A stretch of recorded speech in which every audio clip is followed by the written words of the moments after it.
Good evening and welcome to Tucker Carlson Tonight. You know you're living in a non-democracy when it's dangerous to displease the ne'er-do-well children of the supreme leader. If you were, for example, at a red light in pre-invasion Baghdad and Uday Hussein came screaming up behind you drunk in his Lamborghini, you got the hell out of the way and you did not complain about it.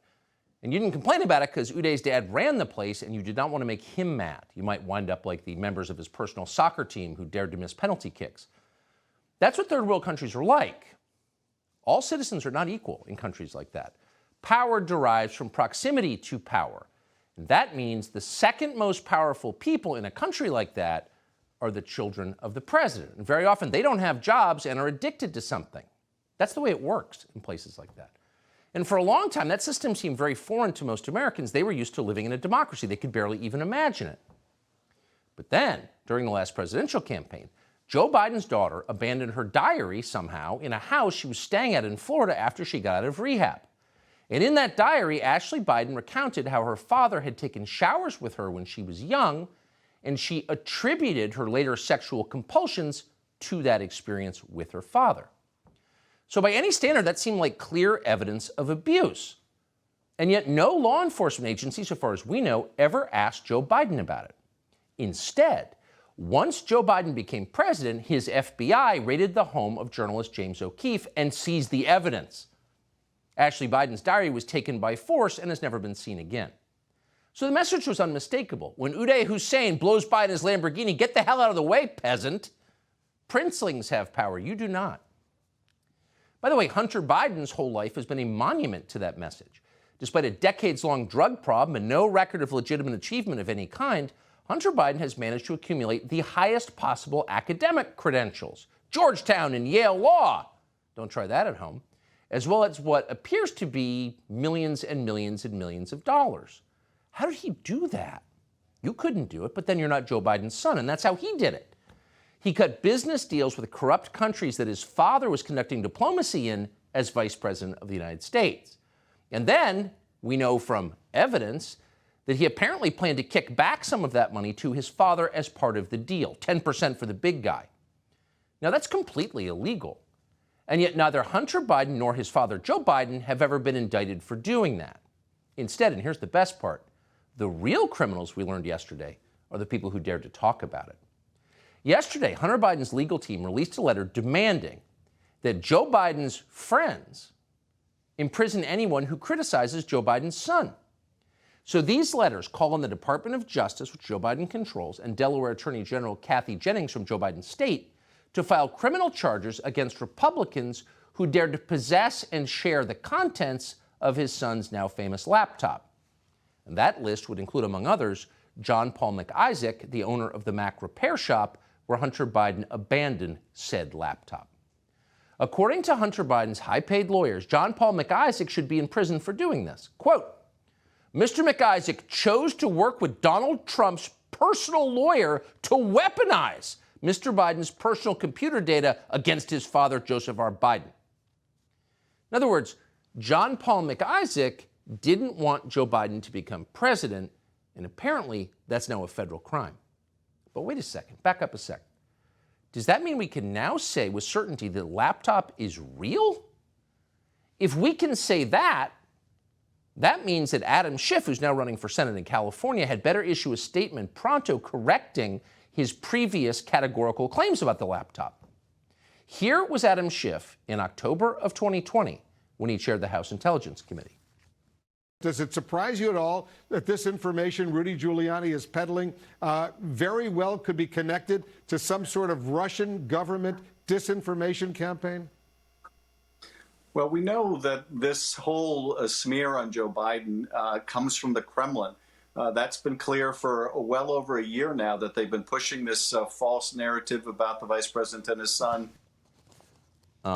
We know this comes from the Kremlin, Adam Schiff said. And of course, Adam Schiff would know since he, unlike you, had access to top secret information. You weren't allowed to see it. He did see it. And on the basis of that knowledge, told you it was from the Kremlin. And it's exactly what dozens of former intel officials told you. They saw the evidence, and this was from Russia. So now it looks like they were all lying. According to Hunter Biden's lawyers, quote, Mr. McIsaac unlawfully shared Mr. Biden's property with third parties. His property, he owned it, it was his. Yes, the laptop, according to Hunter Biden's lawyers, belonged to Hunter Biden. It did not come from the Kremlin. That's settled. Except, wait, no, it's not settled. Because today we got yet another statement from Hunter Biden's lawyers, and they seem to revise the first statement. Here's today's statement, and we're quoting. These letters do not confirm McIsaac's or others' versions of a so-called laptop. They address their conduct of seeking, manipulating, and disseminating what they allege to be Mr. Biden's personal data wherever they claim to have gotten it. So in other words, we believe the government should send these people to jail for possessing stolen property that belonged to Hunter Biden, but that so-called property may not actually exist and may not even belong to Hunter Biden. That's their argument. It's a novel legal theory, actually. In fact, it's so novel, it's totally incoherent. It's like prosecuting somebody for stealing your imaginary car. But even if we can agree that the laptop is real and not a deep fake produced by some diabolical Russian AI program, and again, neither Hunter Biden nor his lawyers have conceded that yet, maybe they will tomorrow, but even if we could all agree on that, there is another more fundamental problem, and it's this. Hunter Biden signed an agreement acknowledging that if he left his device at John Paul McIsaac's repair shop in Delaware for more than 90 days, if he didn't pick it up, he would forfeit ownership of it. He wrote that. No one disputes that he did. And then Hunter Biden violated the contract that he signed. And he violated it because he was a crackhead who was having an affair with his sister-in-law, at least 3 of his employees, and countless strippers and hookers, while at the same time trying to execute on illicit business deals with the Chinese. So he just didn't have time to return for his laptops. That makes sense. He was very busy. John Paul McIsaac, meanwhile, being the small business owner, called Hunter Biden again and again and tried to give the laptop back. But Hunter Biden was so busy, he ignored John Paul McIsaac. Watch. He sort of disappears on you. So he disappears and never comes for that external hard drive that now maintains the data? So now I'm in possession of his laptop, a backup of his laptop's home folder on an external drive that he provided, and no sign of Hunter. I think I called him again the following weekend or right before the end of the month. I always call customers at the end of the month to collect on out of delinquent bills. And then I think I called him a couple more times over the next month after that. So just no response. Kept calling him. He was smoking too much crack with too many hookers. He didn't call me back. That was John Paul McIsaac's explanation. So it's kind of hard to blame John Paul McIsaac for this. He tried his best to return the laptop. And yet they are blaming him. In fact, Hunter Biden is demanding that Delaware Attorney General Kathy Jennings put that guy, John Paul McIsaac, in jail for what he did. On what grounds? Hunter Biden is the president's son.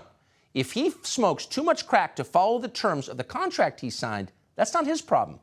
It's yours. Now, in a normal country, a normal prosecutor would laugh at an argument like that. But Hunter Biden is betting that Delaware Attorney General Kathy Jennings will take that argument very seriously, and he has reason to believe that she will. Because Kathy Jennings is not just the Attorney General, she is a longtime party hack ideologue who can be counted on to faithfully do the bidding of Democratic leaders and donors. And even better than that, Kathy Jennings is a longtime friend of the Biden family. In fact, she once worked for Hunter Biden's brother, Beau Biden, and she worships his father, Joe. We're not guessing.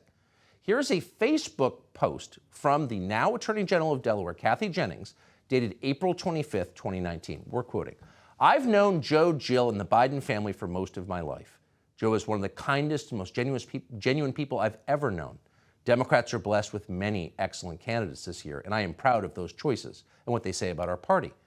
I'm choosing Joe because nobody understands more what it means to heal, and right now, that's what America needs." Well, right now, the Biden family needs something very different, and Kathy Jennings may be willing to provide it. Again, this is the person that Hunter Biden's lawyers are calling on to send John Paul McIsaac to jail, and she very well may send him there. Doesn't seem like a fair fight, really. So here you have John Paul McIsaac, a small business owner who lives in a small, corrupt state controlled by the Biden family. He's the peasant in this scenario. And then you have Hunter Biden is the princeling. So with no obvious means of support, Hunter Biden has been living in a $20,000 a month spread in Malibu and can someone tell us how, afford a team of the most expensive attorneys in the United States of America. How is he doing that? We don't know. We can say one of these guys has a strong advantage in this battle, and it's not the little guy. Subscribe to the Fox News YouTube channel to catch our nightly opens, stories that are changing the world and changing your life. From Tucker Carlson Tonight.